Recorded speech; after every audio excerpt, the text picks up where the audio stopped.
the age of spirituality.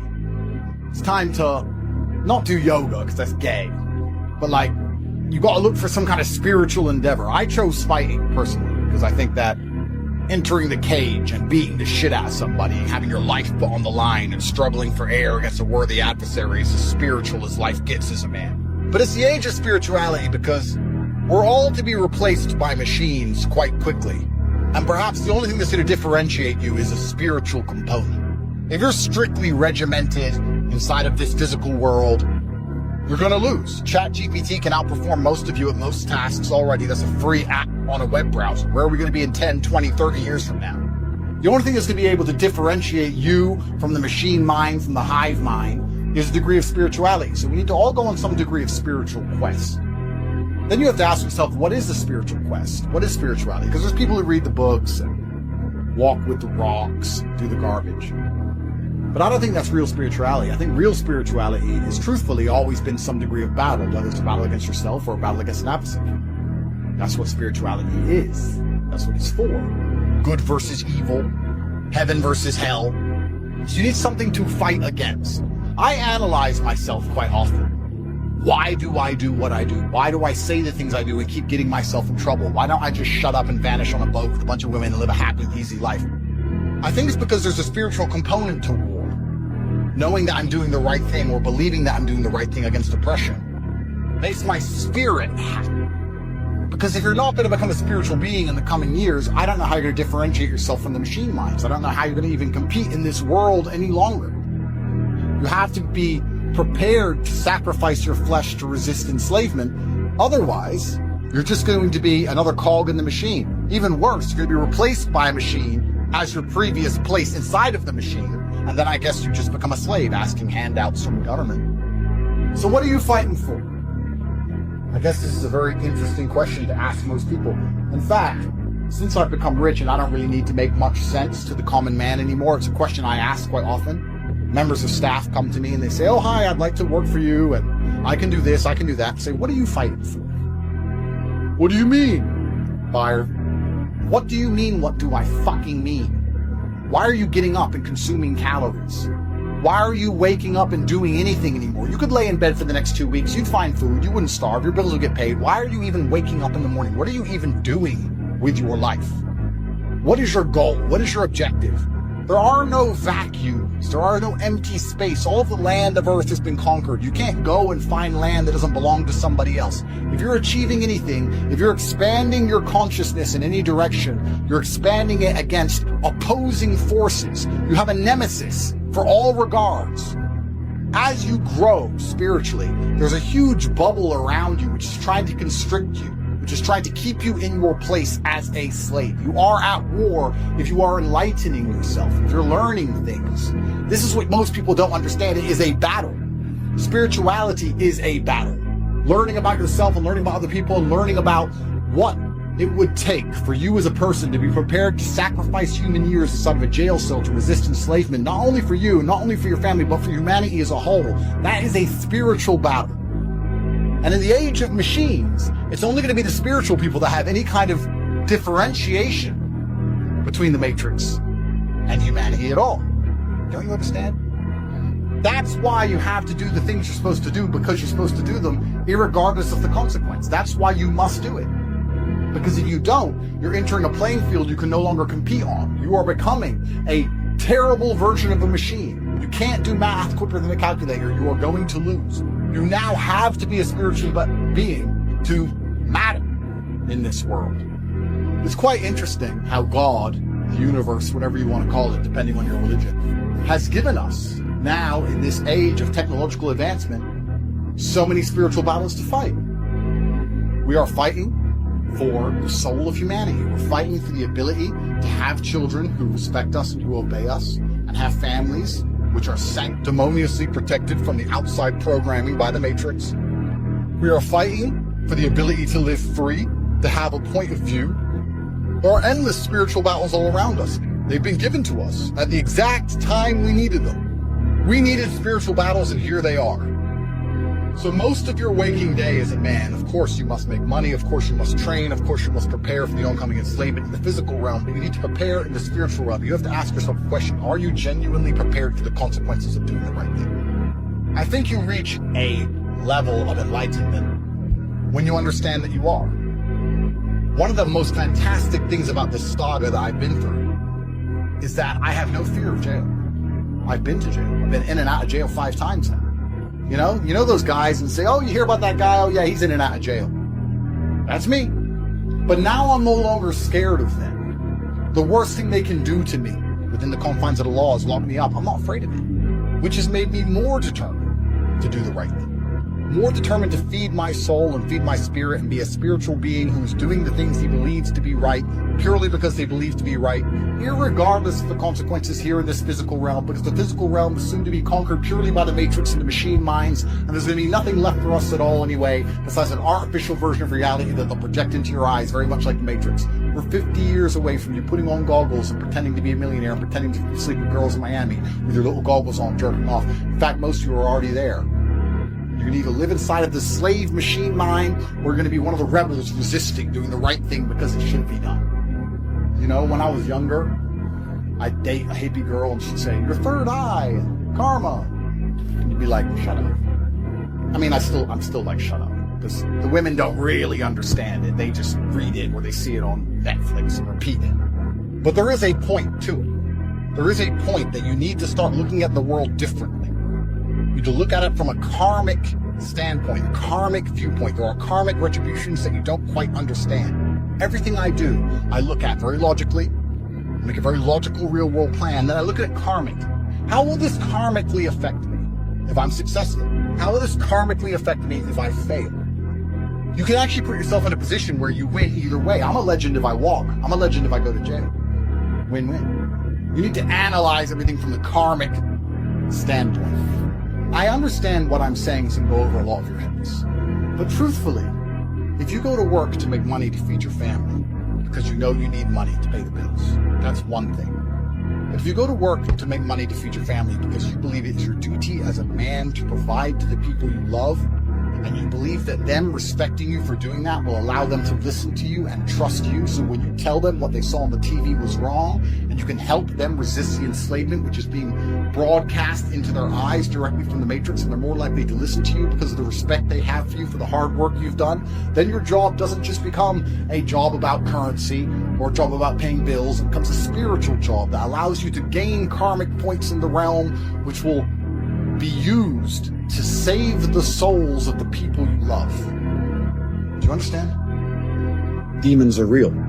There's genuine evil in this world. I've seen it with my own eyes. And there's always an equal and opposite force. If demons are real, then God must be real. Some of the things that are happening in the world today is truly the work of the devil. By extension, God must be real. There's no way the devil can exist without him. And if you want to argue whether the devil exists or not, then you're not taking a very close enough look at the world. People who are defending the Matrix and trying to report its ideas, these people are genuinely, truly evil in their hearts. They don't care about humanity. They don't care about free speech. They're not pro-human. All they care about is trying to enforce ideologies regardless of how it affects people negatively. And God inspires certain men to resist, like myself. If there is evil in the world, and I'd like to think we both agree there certainly is, there has to be an equal and opposite force, which is good.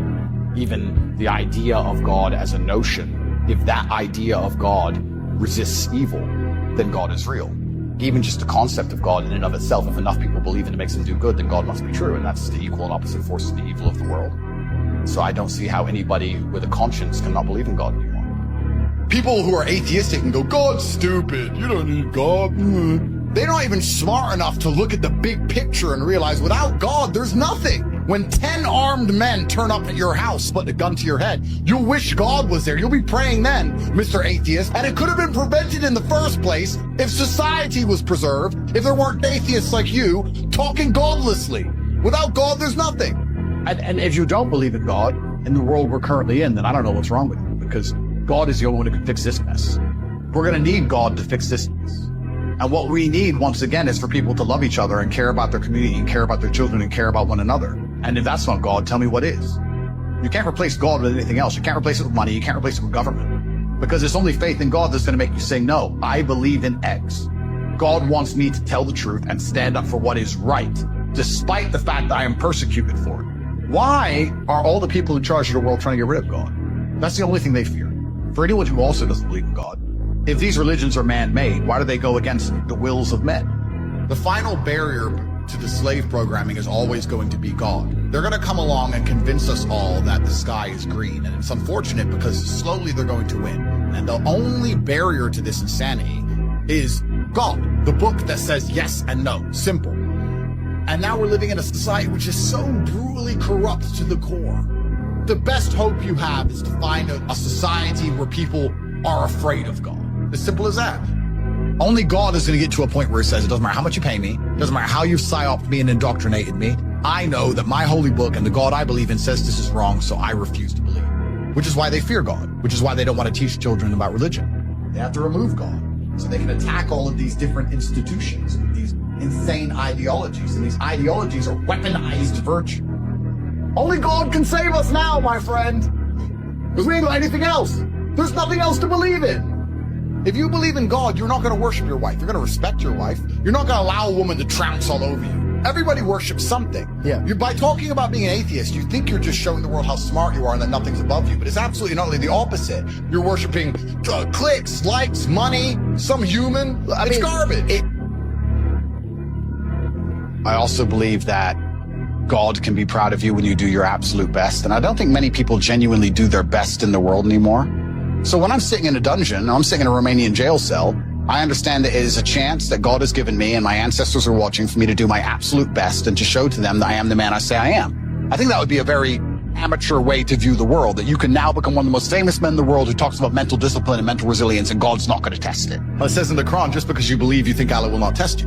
God is like a father, and a father teaches you, I believe, through pain. If a dad wants to teach you how to ride a bike, he puts you on the bike, lets you fall off and get hurt, puts you back on the bike. I believe that bad things happening to you are a fantastic thing. I believe you need to be strong enough to deal with them and then articulate them. Someone said this to me. I think in school, you learn things and then you're given a test, but with God, you're given the test and then you learn things. And that's the way it works. You have to make God happy. Let's imagine God is a man. If I'm a man and I have 10 people who work for me or 10 children, my favorite one is to be the one who does the things that I know, who acts in a way that I am happy with, right? So if I had 10 children and they're all acting different ways, my favorite one's to be the one that adheres to the rules and adheres to the tenets that I've set out. If I say you should act this way and you do act that way, then he's going to be my favorite child. And I act true to God because I know I'm genuinely a good person. I wouldn't snake anybody in the world for $10 billion. Absolutely 0% chance. I'm not out here doing anything treacherous. I'm not a traitor. I don't do anything bad. The Matrix can say I'm a bad person because they're liars. I know I'm a good person. I know I live with a pure heart. The reason I'm God's favorite is because I'm out here doing exactly the things I said earlier in the stream. I wake up, I'm on time, with a firm handshake. I stick to my word. I work hard. I give my best to everything I do. I'm honest. That's all it takes to be God's favorite. I sit here and look at every decision I make, and I genuinely sit and think, I am being analyzed and I'm being watched by another power. Is this going to benefit me in the long run? The most disgusting thing, the thing that God is most unhappy with, is treachery. Because treachery, the reason it is so frowned upon in the Bible and the Quran, throughout all of history, traitors were hated the most and had the most heinous and disgusting punishments, is because treachery can't be stopped. I'm a big, dangerous man. If I see my enemy on the street, I'm going to know what's going to happen. I'm going to be ready for it. Treachery will take out anybody. The point I'm making is that's why it's such a disgusting act. So I'm God's favorite because I act in a way that God looks to me and he's proud of me. I'm lucky. God loves me. You're God's favorite because you decide to be. You have to show him that you're out here doing the things you're supposed to do. Did God create man for you to be lazy? Did God create man for you to be weak? Is that why he made you? If you think it is, then you could sit there and suffer the consequence of being unlucky your entire life. If you understand that that's not why he made you, that's not why you're here, that you have a duty, a masculine imperative to be the best possible version of yourself, then God's going to be happy with you. That's how it works. I sit there and I live I have a genuine moral compass. Of course I'm his favorite. That's why he protects me and provides for me. That's why I can get banned and attacked by the Matrix in every single possible way, and I have larger streams than I've ever had before. That's why I don't panic. We go to God when we have problems, but when everything's going good, we don't thank him enough. And that's one thing I try and make sure I never do. I don't pray to God to ask for things. I pray to God to say thank you for things I already have. That's one of the first mindset things I tried to change, is to show gratefulness to him. By extension, I show gratefulness to my life. Doesn't matter what happens. What matters is you need money. There's never been a time in my life where having loads of money was bad. Same with strength. I've never thought, damn it, I'm too strong. Wish I wasn't so strong. These are the two things that you can never get enough of, which is why they're the two things you should be focused on. It is go time. Today is go time. Right now is go time. You either go now or you lose.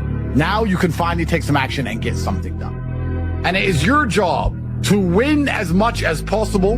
And I'm going to make sure none of you are falling for a very obvious and simple trap. And that trap is the false idea of work and believing that anybody gives a shit about you as opposed to themselves. Life is actually very simple because it's a one-move win. You only had to do one move and you instantly and endlessly 100% of the time won. And that thing is get rich. You know, whenever I see an argument online about anything, my instant response is, thank God I'm rich. Focusing all that energy on getting as rich as possible is more likely to change your experience than rage posting. But you're trying to avoid the work. You find yourself locking in to do absolutely unproductive things because the only thing that's productive is earning money. You're at the bottom of a well, and to save your manicure, you're praying someone's gonna throw a rope down because you don't want to scale the slimy walls because of how difficult it's gonna be. And you're sitting at the bottom thinking, a ladder's coming soon, so if I just sit around and wait, you will freeze. It will begin to rain and you will drown. That is the wrong mentality. If the man with the ladder is coming, then you're good anyway. But you should begin to climb anyway. The only thing stopping you is the trap of believing you're doing something by praying for the ladder man. Get rich, ignore the noise. Buckle down, lock in, focus, ignore the noise. And make sure you're doing things that actually matter. You're not working as hard as you think you are if you're watching podcasts which are giving you hope that you've already done enough work. You're hoping someone is going to say to you that you've already done enough. You need to crawl out of that well with your fingernails. You need to get out of there like a man. Yes, you could have waited and had an easier way out, but think of how much time you saved by crawling out before the ladder man got round to you. And the great thing about this mindset is most people don't have it. Let them sit there and rage post and get mad and watch videos and do all that crap while you stack cash. That's how you're going to win. There's no such thing as easy money. I can show you where the gold mine is and I can give you a pickaxe, but you have to dig. If you're not going to dig, don't go. Believe that one day gold's going to just fall on your lap. By next year, I'll be rich. I don't have to work. It's just going to happen. Let's see, shall we? Or you can get rid of your childish, infantile dreams. Pick up an axe. Prepare to do whatever it takes. Choice is yours. Life's never easy, guys. The easy way out doesn't exist. There's only one way out. Through the thorns, through the pain. It's the only way it's ever been. It's the only way it's ever gonna be. I don't want any easy ways out. I don't want to feel motivated. I want to feel tired and stressed. I want to run on pure discipline and adrenaline. Nobody is motivated at 4 a.m. But some people are up anyway. In my experience on this earth, the universe has never, I've ever seen, ever given an easy way out to anybody. So I don't believe it's coming. And most of you seem to believe something fantastic is coming next year. And I would argue that it's not.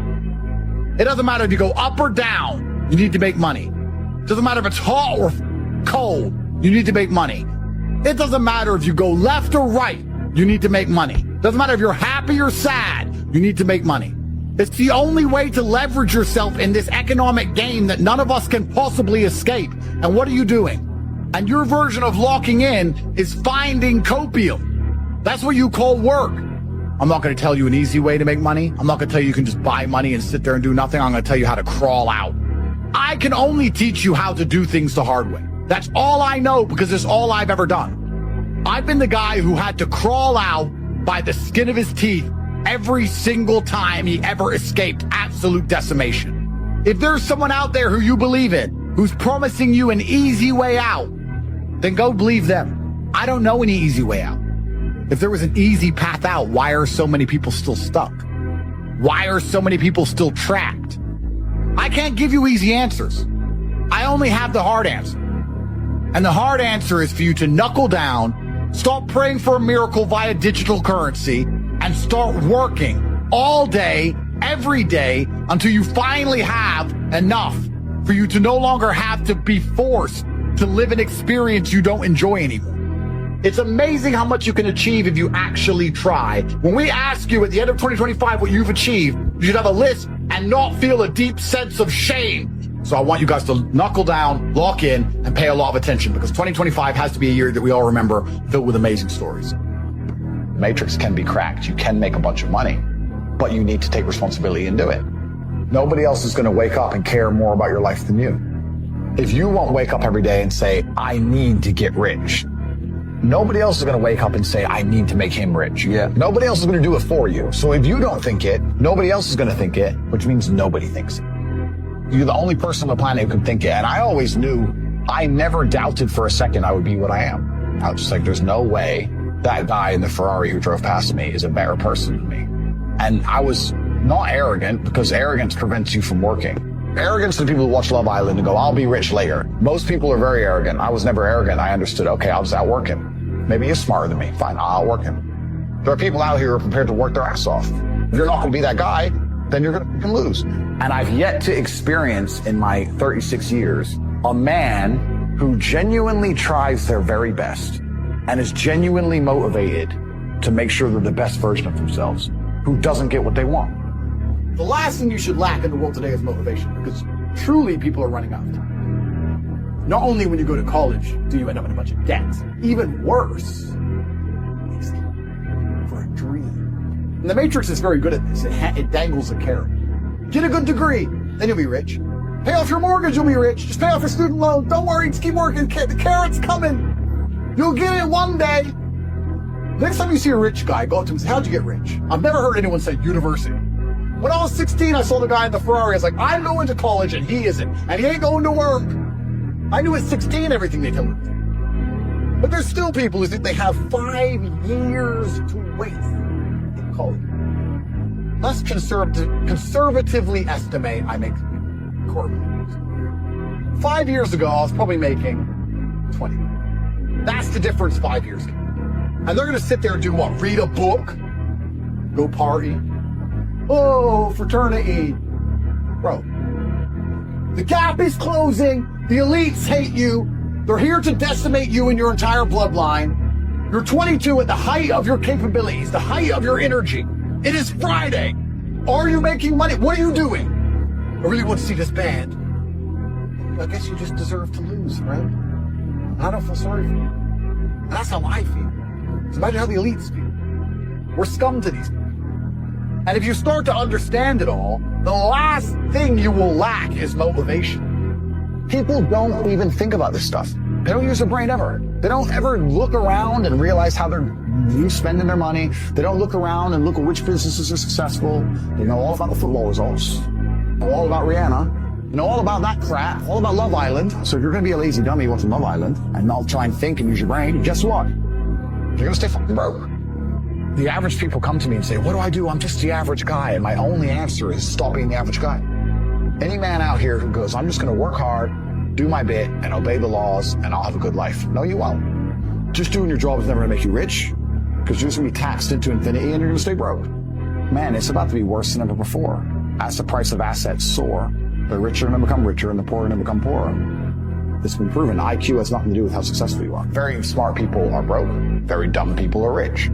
The reason 98% of people aren't rich is because they're arrogant.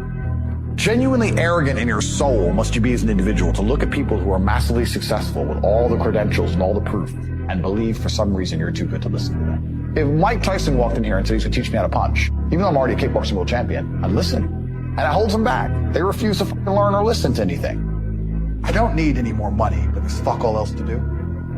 So I wake up and go, let me do the math. If I never worked again, I could spend $422,000 a day for the rest of my life. Let me try and chill out today. And within 22 minutes, I'm back to my laptop. I can't stop myself working as a person who doesn't need money. And then there's people with no money who don't work. Which is why the winners are winners and the losers are losers. Losers do a little bit of work and rest. Winners work as hard as possible and worry they're not working hard enough. And it's almost like you can't save these people. I don't have motivation. You're a loser. You're not going to always feel like doing it. You have to do it anyway because it's your duty to do it because you don't want to be a fucking... As a professional, what action have you taken to ensure that your life is fixed? Not what action were you hoping the system would take for you. What action have you taken? You as an individual, what have you done? When it all comes back, and it's coming back, the DEI, all the fucking liberal bullshit, the trannies, the drag queens, when the hordes of darkness once again descend on your towns, villages, and life, when the inflation continues to spiral out of control, when everything gets worse than it's ever been, which is guaranteed to happen in the next couple of administrations, I'm going to say, why didn't you take action and do something when the administration was on your side? Because you were waiting for them to save you. Was I right when I said to you 9 months ago that a leprechaun is not going to come to your fucking house and give you gold and that you better get to work now? Was I right? Nothing's changed. You're still in the same shit position you were then. You ain't got any big booty cuties at all. None of your dreams have come true. In the most favorable administration that we all prayed for, nothing has changed. Stop praying to be saved. No one is going to rescue you. How many warnings can I give you? The second best time, the first time being the past, the second best time is the present, and the worst time to possibly take action is the future. Because every day you delay is a day of life that you're going to experience without progression. We're nearly a year into the Trump admin. Midterms are coming up soon. It's almost over. The liberals are going to come sweep it all up in no time. Before you know it, a tranny's going to be at your door with a big dildo. And if you can't pay the tranny fine, she's going to bend your ass over. Maybe that's what you want, because you don't want to fucking try at anything for some reason. This world's competitive. We're all competing against each other. And the majority of people don't try. I've achieved this amazing life, and I've tried very, very hard. But it could have been harder. It wasn't 100% hard. Why? Because the competition's zero. Everyone is a fucking loser. I can say to somebody, listen, I'll make you a millionaire. Do this. Oh yeah, but you know, the kids are home from school now. And then they'll sit and go, really wish I had some money. You are a loser. I will sit here on this podcast. People will listen to me for hours. And I will say, listen, I have hundreds of millions of dollars and I will teach you how to make money. I clearly know how to make money. You clearly like what I say. You obviously believe I'm intelligent and integral and I won't lie to you. And still, a whole bunch of people will sit there and go, yeah, anyway, next video. And then they'll say, can't afford a Ferrari, and wonder why. Like they'll be confused in their minds how they didn't end up getting what they want. Because you're a fucking loser. And this goes back to why, when we were saying earlier, how I know the elites view us. Because I'm from a council estate in Luton. And I despise Luton. So imagine you're a billionaire born into a family, a lineage which has controlled Earth for hundreds of years. Imagine how much they despise us. Do you think they give a fuck about putting a bullet in me? They don't give a solitary shit. Because I already know how I feel when I listen to losers complain. You just get to a point where you're like, I'm tired of hearing your fucking excuses. That's bullshit. And I get it all the time. Everyone I grew up with, people I know, I get it all the time. They'll message me, hey man, you know, just unlucky. You are not unlucky. You are a lazy fucking loser. You are not unlucky. You are breathing. The unlucky ones are gone. You're alive and you are a lazy loser. So a loser is anybody who does not have everything they want at the drop of a hat. Because if I want something and I can't have it, I can't sleep. I don't know how there's broke people out here sleeping just fine at night. Going, oh, you know, inflation's 20%, gas prices are 6 times. I never stand a chance of ever getting rich. Where's my pillow? What the fuck is wrong with you people? I go to bed at night as a teenager. I looked it up on the internet. It was a Honda Civic Type R. I wanted one. It was like 38,000 pounds. I had no money. Less than 50 pounds on my bank account. Couldn't afford it. Then I looked up how much a Ferrari cost. 210,000 pounds. And I said to Tristan, my cut brother, I was like, there are people with 210,000 pounds for a car. If I worked my job for 6 years and saved every penny, if I walked to work and didn't eat, I couldn't buy this car. How are people doing this? I knew I had to find a way out. I was sitting there going, I refuse to live my human years and be some second-class citizen peasant. And I was so uncomfortable that it gave me the motivation I needed to escape. But the people who go, oh yeah, nice Ferrari, yeah, back to the TV. Losers. If that's the reality you've chosen to live, you get one spin in this version of life, and you decide you want to be a loser, that's fantastic, because my cars need cleaning, my hotel room needs cleaning. Please, go pick it up. I ain't gonna fucking do it. If I had to walk to a hotel room and clean up after some other man's party, I guarantee you I'd do whatever it fucking took to become rich so I didn't have to do that shit. You want to do that for 20 years?